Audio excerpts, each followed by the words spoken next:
What's up, Scrappy peeps? It's Del from Inkie Quill, and today I'm doing a really easy, fun, bright, colourful mixed media layout. It's a great layout to scrap lift if you're just getting into using some paints and things on your scrapbook page, and also if you've got some busy papers that you want to kind of work with a little bit. So I've been hoarding this beautiful pencil paper for so long. It's from an Amy Tang collection. I'm not sure which one though, sorry, but I've wanted to use it for ages. However, the brightness and the colourfulness of it has been holding me back a little bit. I just didn't know how to approach it, and so I decided to just use a little slither of it and pair it with a paper. I think it's from the latest crepe paper birthday collection, and it has the exact same colours in both of those papers, even though they're from different collections. And so I thought it was nice to pair just a strip of the pencils with that blue background, because the blue, even though it's multicoloured and busy with all those polka dots, it's a lot easier to settle on the eye, and the pencils point into the layout, into my photo.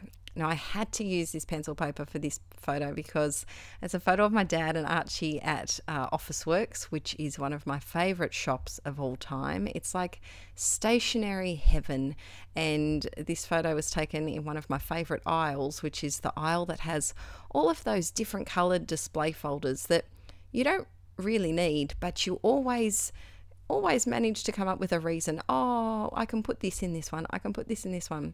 Well, I do anyway. I seem to be very attracted to that aisle and just come out with display folders and page pockets and all sorts of things without actually needing them.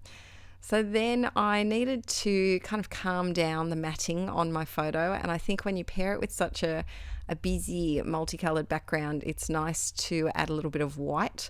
And so I just used a white polka dotted paper from my stash and a bit of tissue paper, and then I've grabbed this stencil. Now, this is one of my fave stencils, and I like it because it's super chunky. It's one from Flutterby Designs. I am fighting with my texture paste. I'm down to the end of my texture paste, and my spatula is a little old and it's a bit weak, and so it wasn't actually strong enough to scoop the modelling paste out of the bottom of my container. So I had to use my bone folder, sacrifice my poor bone folder. I cleaned it up, it's all good now, but I needed something a bit sturdier. I actually just bought a new spatula from, I think it's the new Vicky Boutique. I can never say her name right, sorry. I just bought a new one, and I'm hoping that it's nice and sturdy. We'll see how we go. I wanted to add another something to the blue background, because it needed something for my eye to kind of rest on, because when you've got a polka dot background, your eye kind of jumps around the page a little bit, and it needed something to just calm it down a little bit.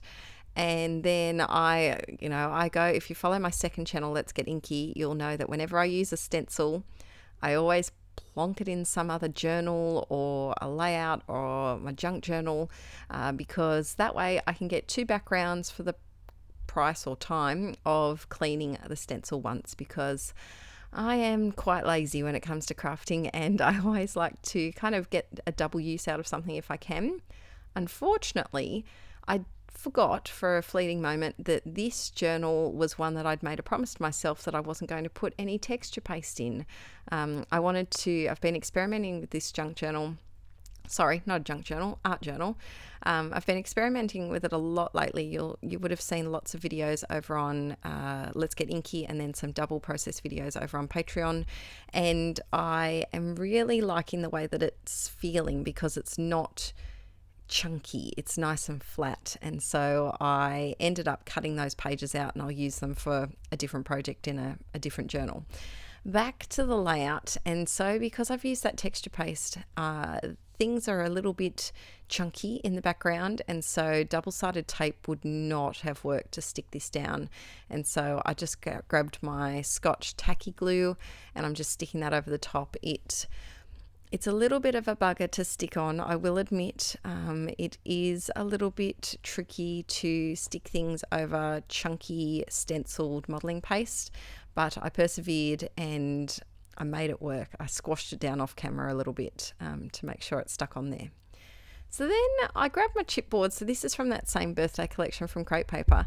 And even though I love these giant chipboard words, I really struggle with them. And so I really wanted to try and use this happy, happy, but it was fading into the background with those letters. It was getting all muddled up and there was just too much multicolour going on. I needed something to ground it a little bit. And so then I was going to swap to the balloons, but then I didn't like that either. It would have worked, but I really was attached to this happy, happy because Archie just looks so darn happy in that photo, and I just really wanted to use it. So then grabbed my old friend black paint. When in doubt, grab the black paint because it can really change the layout. I never really realized how much it can have an impact on changing the direction of where the page is going until I started just not caring and just slapping it on and having a go. And so have a little try with some black paint either in your art journals or scrapbook layouts, and you might be surprised at what a difference it can make to your page. So then I'm sticking this down because once again I'm sticking it over the top of that modelling paste. If you haven't used modelling paste before, it's basically just chunky paste and you can add color to it. I've got lots of videos on my channel where I've used it before.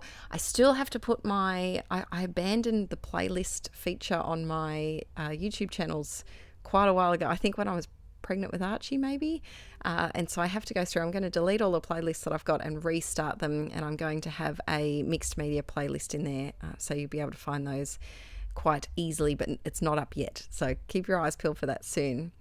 Then I stuck down one of my Patreon printables from December on there, and then this one is from that set as well. It's just a really sweet little banner, and I accidentally forgot to write anything in the banner, so I go back and do that right at the end. But I just wanted to add another little multicolour. It's a very multicolour layout, this one, which it's not my usual thing, but you know, it's nice to try something different. And then I think that by adding this little pop of red, it really ties in the colour of the stripe on my dad's shirt, and it just makes everything not be so multicoloured and just kind of reins it in a little bit. And I think when you use how many times am I saying multicolored in this video? When you use multicolored elements in your layouts, you've kind of got to find a balance between using them and then other pieces that are the same color, like pull the color from some of your multicolored pieces, but are more of just a solid colored image. Then on this black, I wanted to add a little bit of journaling. So I'm just using my Uniball Signo Broad gel pen, and I'm just adding some journaling here. I really like this way this layout turned out. It's not my usual color scheme, and it's got a lot of pattern busy paper in the background, but it's nice to step outside comfort zone sometimes. I should add, I think it's a 9x12 layout. Or yeah, it's too big for 8.5 by 11, 9x12 layout. I actually I haven't started 2019 photos yet, but I've been contemplating going back to 12x12 Project Life. Ooh, I don't know what's happening there. I'm going to sit on it for a week or two and have a think, because I've been doing 9x12 size since 2016. So 2016, 17 and 18 are all 9x12. But I'm thinking of going back to 12x12, but I won't be doing 12x12 layouts, I think. I have been doing some over on Patreon though. So then the layout's all done. I hope you enjoyed it. I hope you're having a fabulous weekend. This weekend's a very exciting one. I'm turning 30 tomorrow. Ooh, so that's a big number. That's going to be fun. I'm actually heading down to Sydney today. Aaron's got a surprise day planned for me. Not sure what we're doing, but we're going to go do some adventuring down in Sydney. But I hope you're having a lovely weekend. So this is where I just wrote something in there because it needed it, and I really think it tied in the white journaling, that little bit of white. All right guys, I'm going to go, and I will see you all very, very soon. Have a good weekend. Bye.